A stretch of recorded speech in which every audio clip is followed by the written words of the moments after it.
बिस्मिल्लाहिर्रहमानिर्रहीम सल्लल्लाहु ताला अला मुहम्मद व अला आलिहि व सहबिहि व बारिक वसल्लम। बेटा हम लोगों ने टैक्स ईयर 2025 एंड 6 या उसको टैक्स ईयर एंडेड 30th जून 2025 भी आप कह सकते हैं, उसके ऊपर जो है वो काम करना स्टार्ट किया है। और ये रूल्स उन तमाम स्टूडेंट्स के लिए हैं जिन्होंने 2026 के अंदर अपीयर होना है किसी भी एनुअल एग्जाम में या किसी भी सेमेस्टर सिस्टम में, और उनका कोर्स जो है वो इनकम टैक्स का है या बिजनेस टैक्सेशन का है। तो जनाब हमारा आज का जो लेक्चर है वो एक न्यूमेरिकल की सूरत में है। कुछ रूल्स हमने सिलेक्ट किए हैं, उनमें से जो हम पढ़ चुके हैं इनकम फ्रॉम सैलरी और इनकम फ्रॉम प्रॉपर्टी के रूल्स में से, और देखते हैं कि उनको किस तरह से अप्लाई करना है। इसके बाद फिर income from business, income from capital gain, income from other source, और उसके बाद मजीद उसकी जो कैलकुलेशन है वो भी बाकी है। तो जनाब हमारे पास आज का क्वेश्चन है बेसिक सैलरी। बेसिक सैलरी मेरा बेटा ये फुली जो है वो टैक्सेबल होती है। ये देखिए हमने इसको लिखा हुआ है, ये फुली टैक्सेबल है। उसके बाद कॉस्ट ऑफ लिविंग अलाउंस, ये भी मेरा बेटा हमारे पास मुकम्मल तौर पर टैक्सेबल है।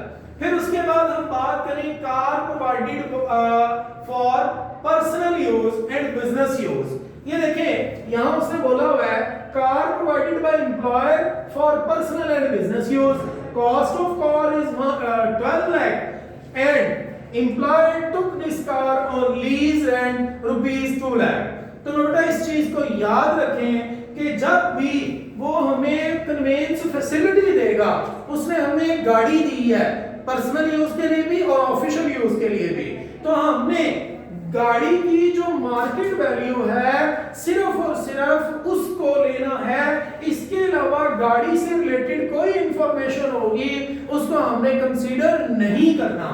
तो जनाब हमने 12 लाख रुपया जो गाड़ी की मार्केट वैल्यू है उसका 5% लेके तो टैक्सेबल कर दिया है। अगर वो ये कहता कि गाड़ी सिर्फ बिजनेस के लिए है तो एग्जेम्प्ट होनी थी। अगर वो ये कहता गाड़ी सिर्फ पर्सनल यूज के लिए है तो हमने गाड़ी की मार्केट वैल्यू का 10% जो है वो लेके टैक्सेबल करना था। उसके बाद में बेटा लंच फैसिलिटी। लंच फैसिलिटी जो है ये हमारी टैक्सेबल है। हाँ अगर वो ये कह दे कि ये लंच फैसिलिटी जो है वो उस एम्प्लॉय को मिली है जो ऑलरेडी होटल का एम्प्लॉय है तो फिर ये एग्जेम्प्ट होती है। तो हमारे क्वेश्चन में उसने शुरू में बताया हुआ है, या आप कंसीडर कर लें, एज्यूम कर लें, वैसे बताया था उसने, मैंने यहां नहीं मेंशन किया कि ये बंदा रिसर्चर है, ये टीचर है, तो टीचर को अगर लंच फैसिलिटी मिल रही है तो वो टैक्सेबल होगी, लेकिन अगर होटल एम्प्लॉय को लंच फैसिलिटी मिलेगी तो वो एग्जेम्प्ट होगी, हमने पढ़ा हुआ है। उसके बाद मेरा बेटा आप जरा मजीद आगे बात बढ़ाएं, कहते हैं allowance given by employer for official purpose. 15,000 रुपया जो है वो अलाउंस मिला है, लेकिन वो आगे हमें बता रहा है कि सिर्फ यूज कितना हो सके 12,000। तो हमें यूज होने से गर्ज नहीं है, हमने ये देखना है कि ऑफिशियल पर्पस के लिए पैसे मिले कितने हैं। दफ्तरी काम को निपटाने के लिए जो आपको पैसे मिले हैं वो मुकम्मल तौर पे एग्जेम्प्ट है, बेशक उसमें से थोड़ा यूज हो या ज्यादा हो। उसके बाद है लोन फ्रॉम एम्प्लॉयर 6% पर 11 लाख रुपया। हमने इससे रिलेटेड एक रूल पढ़ा था कि कर्जे की रकम 10 लाख से ज्यादा हो और कर्जे के ऊपर सूद 10% से कम हो, फिर इसको ट्रीट किया जाता है। तो यहाँ दोनों शराइत पाई जा रही हैं। कर्जे के ऊपर सूद 10% से कम है, कितना कम है 4%, और कर्जे की रकम जो है वो 10 लाख से ज्यादा है। तो अब क्या करेंगे जनाब, लोन टेकन फ्रॉम एम्प्लॉय को यहाँ लिया, और जितना कम है ना 10% में से, सर 10% क्यों आप कहते हैं, 10% बेंच मार्केट रेट है, ये आप लोगों को याद रखना है। तो 10% बेंच मार्केट रेट है, जबकि एम्प्लॉयर आपसे 6% चार्ज कर रहा है, 4% उसने कम चार्ज किया है, कंसेशनल लोन मिला है, सस्ता कर्जा मिला है। तो जितना सस्ता कर्जा मिला है गवर्नमेंट जो है वो उतने परसेंट आपसे उतनी परसेंट अमाउंट के ऊपर आपसे जो है वो टैक्स चार्ज करेगी। नेक्स्ट बात आगे बढ़ाते हैं, employer contribution to recognise provident fund, employee contribution to recognise provident fund, और उसके ऊपर इंटरेस्ट। और इंटरेस्ट की जो परसेंटेज है वो 20% है। अब जरा इसको देखिए हमने किस तरह से ट्रीट करना है। मेरा बेटा हमने पहले सबसे लिख लिया employee contribution to recognise provident fund exempt होता है। फिर उसके बाद employer contribution to recognise provident fund, उसकी अमाउंट लिखी। अमाउंट लिखने के बाद पहला रूल ये है कि आप जो उसकी बेसिक सैलरी है उसका 10% ले लें और 10% लेके तो उसको आप जो है वो लिख लें। हमने लिख लिया। फिर साथ में मेरा बेटा हमने 1.5 लाख रुपया भी ले लिया, ये दूसरा रूल है। तो हमने अब दो अमाउंट्स हमारे पास आ चुकी हैं, एक बेसिक सैलरी का 10% और दूसरा हमारे पास है ये 1.5 लाख रुपया। तो हमने देखना है इन दोनों में से कम कौन सा है, whichever is less will be exempt। तो इन दोनों में से कम जो है वो 69,600 है, तो वो इसमें से माइनस किया तो ये हमारे ऊपर टैक्स आ गया। लेकिन यहाँ मैं आप लोगों को एक वो नोट याद करवाना चाहूंगा जो हमने इसके कैलकुलेशन के दौरान, इसके रूल्स की डिस्कशन के दौरान जो है वो पढ़ा था। वो रूल क्या था कि अगर क्वेश्चन में यहां पर उसने डियरनेस अलाउंस दिया होता, डियरनेस अलाउंस दिया होता, उस सूरत हमने ये जो 10% है ना, ये बेसिक सैलरी का तो लेना ही लेना था, लेकिन बेसिक सैलरी को डियरनेस अलाउंस के अंदर ऐड करके तो फिर उसका 10% लेना था। अगर क्वेश्चन के अंदर डियरनेस अलाउंस गिवन होता, क्वेश्चन में डियरनेस अलाउंस नहीं है, इसलिए हमने सिंपल इसी बेसिक सैलरी के ऊपर 10% ले लिया।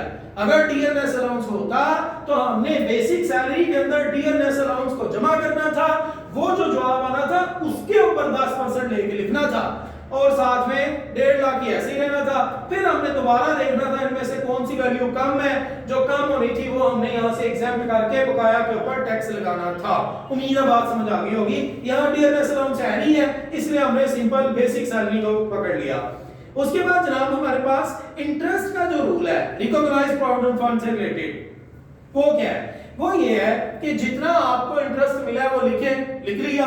उसके बाद 1/3 of basic salary, once again 1/3 of basic salary लिया वो आया 2,32,000 और साथ में हमने एक रूल ले वो फार्मूला लेना होता है। फार्मूला क्या है? फार्मूला ये है कि इंटरेस्ट की amount, amount of interest divided by given rate जो उसने हमें दिया हुआ है मल्टीप्लाई बाय 16%। ये जो 16% है ये आपको खुद याद रखना पड़ेगा क्वेश्चन के अंदर। बाकी ये 20% भी हमने वहां से ले लिया सवाल से, 80,000 भी सॉल्व किया, 64,000 आया। अब हमने देख रहा है इन दोनों में से कौन सी वैल्यू कम है, जो कम है वो एग्जेम्प्ट होगी। तो कम 64,000 है, इसमें से 64,000 माइनस किया 16,000 के ऊपर टैक्स लगेगा। तो आपको ये याद रखना है 1/3 ऑफ बेसिक सैलरी या फिर क्या amount of interest divided by given rate multiply by 16%, ये आपको याद रखना है 16%। और यहां पर भी फिर याद रखें अगर क्वेश्चन में डियरनेस अलाउंस गिवन होता तो हमने बेसिक सैलरी के अंदर डियरनेस अलाउंस जमा करके तो उसका 1/3 लेना था। बहरहाल ये जनाब हमारे पास यहाँ पर सारी बातें हो चुकी हैं हमारी इनकम फ्रॉम सैलरी की। अब जो है बारी है इनकम फ्रॉम प्रॉपर्टी की। इनकम फ्रॉम प्रॉपर्टी 25,000 उसने पर मंथ दिया है।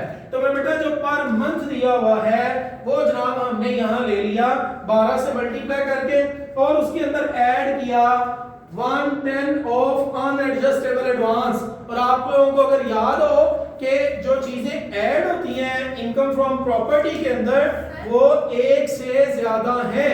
वो जनाबे अली तकरीबन हमने को 6-7 चीजें पढ़ी थी जो यहाँ हमने ऐड करनी है। फिर उसके बाद हमने जब उसको ऐड कर लिया तो ये हमारे पास जो अमाउंट आ चुकी है इसको हम बोलेंगे रेंट चार्जेबल टू टैक्स। जब ये हमने लिख लिया अब उसके बाद कुछ चीजें हैं जिनको हमने माइनस करना होता है इनकम फ्रॉम प्रॉपर्टी में से। वो माइनस होने वाली चीजों को कहते हैं अलाउएबल डिडक्शंस। वो कौन कौन सी हैं? कुछ अलाउएबल डिडक्शंस हैं जो अंडरस्टूड होती हैं और कुछ अलाउएबल डिडक्शंस जो है वो हमने सिर्फ वही लेनी होती हैं जो उसने वहां पर क्वेश्चन में दी होती हैं। यहाँ एक अलाउएबल डिडक्शन उसने दी हुई है कलेक्शन चार्जेस। जब रेंट इकट्ठा किया गया तो कलेक्शन चार्जेस वो लिखा हुआ है 4,000, लेकिन रूल साथ में क्या है? गिवन अमाउंट लिखे 4,000 लिख ली, साथ में 1/4 of rent chargeable to tax. Rent chargeable to tax है 3,05,000। 3,05,000 का 1/4 लें और साथ में जो गिवन अमाउंट है वो लें, फिर हम इन दोनों को चेक करेंगे। और हमने देखा था कि ये जो 1/4 है ना रेंट चार्जेबल टू टैक्स का, वो ज्यादा आया था। कितना आया था? 1 मिनट बेटा जी।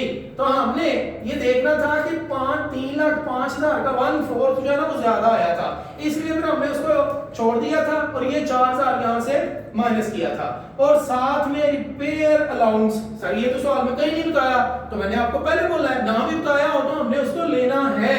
तो रिपेयर अलाउंस क्या लेना होता है?